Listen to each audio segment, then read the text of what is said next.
Brigadir S pelaku penganiayaan yang membakar hidup-hidup hingga menewaskan Sudirman 29 tahun warga desa Condebeng, Kecamatan Pandrah, Kabupaten Biren kini sudah ditangkap dan telah ditetapkan sebagai tersangka oleh Kepolisian Polres Karimun, Kepulauan Riau.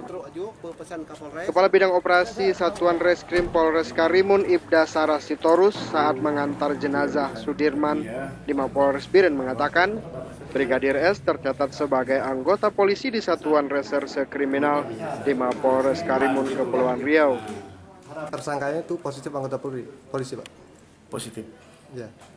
Selanjutnya. Tapi gini, positif dia memang udah termasuk kantor lagi. Tapi tetap polisi. Ya, polisi disersi dia.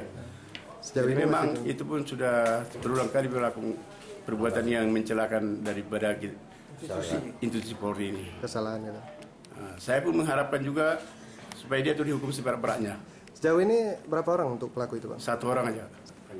Sementara itu Kapolres Karimun bertanggung jawab penuh atas ulah oknum anggotanya yang menewaskan Sudirman, warga Kabupaten Biren. Selain menanggung seluruh biaya pengobatan dan biaya pemulangan jenazah korban, pihaknya juga memberikan santunan berupa uang penguburan yang diserahkan langsung kepada keluarga korban di Mapolres Biren. Dari Biren, Muhammad MY melaporkan untuk ACTV Video.